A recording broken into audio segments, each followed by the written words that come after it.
ഹൃദയ പാളയം കടന്ന് സമരം നിയമസഭയിലേക്ക് കടക്കുകയാണ്. ചന്ദ്രശേഖർ നായർ സ്റ്റേഡിയത്തിന് സമീപത്തോടെ ഈ സമരം മുന്നിലേക്ക് നീങ്ങുന്നതാണ് കാഴ്ച. ശക്തമായ സമരം അത് നമുക്ക് പറയേണ്ടി വരും. നൂറുകണക്കിന് ആളുകൾ KK രമ ഈ സമരത്തിന് ഐക്യദാർഢ്യം പ്രഖ്യാപിച്ചെത്തിയിരിക്കുന്നു. MLA സമരത്തിന് ഐക്യദാർഢ്യം പ്രഖ്യാപിച്ചെത്തി. ഈ സമരത്തെ എങ്ങനെയാണ് കാണുന്നത്? ഞാൻ നേരത്തെ സമരത്തിന് ഐക്യദാർഢ്യം പ്രഖ്യാപിച്ച് ഇവിടെ വന്നയാളാണ്. സമരം തുടങ്ങി രണ്ടാമത്തെ ദിവസം തന്നെ വന്നിരുന്നു. ഈ സമരം ഒത്തുതീർപ്പാക്കാൻ സർക്കാർ ഏറ്റവും അടിയന്തരമായി ശ്രദ്ധ കൊടുക്കണം.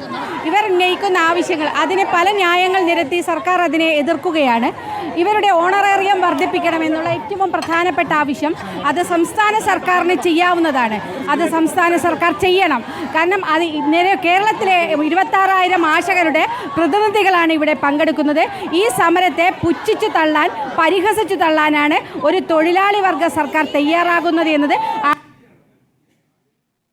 അത് ഒഴിവാക്കി മുഖ്യമന്ത്രി ചർച്ചയ്ക്ക് വിളിച്ച് ഈ പ്രശ്നത്തിന് പരിഹാരമുണ്ടാക്കണം. ഉയർന്ന ആക്ഷേപം സാധാരണ ജനങ്ങളോടുള്ള, തൊഴിലാളികളോടുള്ള സർക്കാരിന്റെ സമീപനം ഇതിലൂടെ വ്യക്തമാകുന്നു എന്നതാണ്. ഒരു സംശയം വേണ്ട. ഇത് തൊഴിലാളി വർഗത്തോടുള്ള സമീപനം, ഇവർ മുതലാളിമാരായി എന്നതിൻ്റെ തെളിവാണിത്. 2014 ഓണറേറിയം വർദ്ധിപ്പിക്കണമെന്നാവശ്യപ്പെട്ടുകൊണ്ട് CPM സമരം നടത്തിയിരുന്നു. അവർക്കിതിനെന്താണ് പറയാനുള്ളത്? അപ്പോൾ ഇത് തീർച്ചയായിട്ടും ഈ തൊഴിലാളി സമരത്തിന് വിരുദ്ധമായ നിലപാട് സർക്കാർ എടുത്തുകൊണ്ടിരിക്കുകയാണ്. ഇവരെ പരിഹരിച്ച് ഈ സമരത്തിന് പരിഹാരം കാണാൻ സർക്കാർ തയ്യാറാവണം. CITUവിന്റെ പ്രതികരണത്തെ എങ്ങനെയാണ് കാണുന്നത്? എളമരം കരിമടക്കം ഈർക്കിൽ സംഘടന എന്നാണ് ഇവരെ കുറിച്ച് പറഞ്ഞത്. അല്ല, ഒരു തൊഴിലാളി വർഗ നേതാവിന് എന്ത് അവകാശമുണ്ടത് പറയാൻ?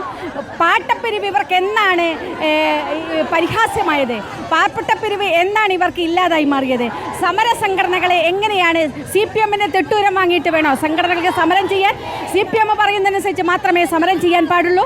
CPM വിചാരിക്കുന്ന കാര്യങ്ങൾക്ക് മാത്രമേ സമരം ചെയ്യാൻ പാടുള്ളൂ എന്നാണോ ഇവർ വിചാരിക്കുന്നത്? അപ്പോൾ ഇത് കേരളത്തിലെ തൊഴിലാളികളുടെ പ്രതിഷേധമാണ്. കേരളത്തിലെ സ്ത്രീകളുടെ സമര ചരിത്രമാണ്. ഈ സ്ത്രീകളുടെ സമരത്തെ നിങ്ങൾക്ക് എതിർത്ത് തോൽപ്പിക്കാൻ സാധിക്കില്ല. ഇതാണ് നിലപാട്. വളരെ പ്രധാനമാണ്. KK രമ ഈ ഐക്യദാർഢ്യം അറിയിച്ചുകൊണ്ട് ഈ മാർച്ചിൽ പങ്കെടുക്കുന്നു എന്നത് വളരെ പ്രധാനമാവുകയാണ്. CPMന് ഈ തൊഴിലാളി സംഘടനകളുടെ സമരങ്ങൾ ഏറ്റെടുക്കാൻ CPMന് മാത്രമാണോ അവകാശമുള്ളത് എന്ന ചോദ്യമാണ് ഉന്നയിക്കുന്നത്. നേരത്തെ CITUവിൻ്റെ ഒരു നേതാവ് പത്തനംതിട്ടയിൽ പറഞ്ഞിരുന്നത് പാട്ടപ്പിരിവ് നടക്കുന്ന ആളുകളാണ് ഇതിൻ്റെ മുൻനിരയിലുള്ളത് എന്നായിരുന്നു. അതിനെതിരെ കൂടി വിമർശനം ഉന്നയിക്കുകയാണ് KK രമ.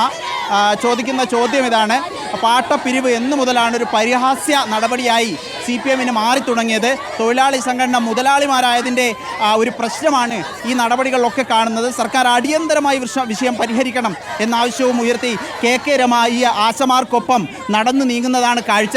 ഏതായാലും സമരം തുടരുകയാണ്.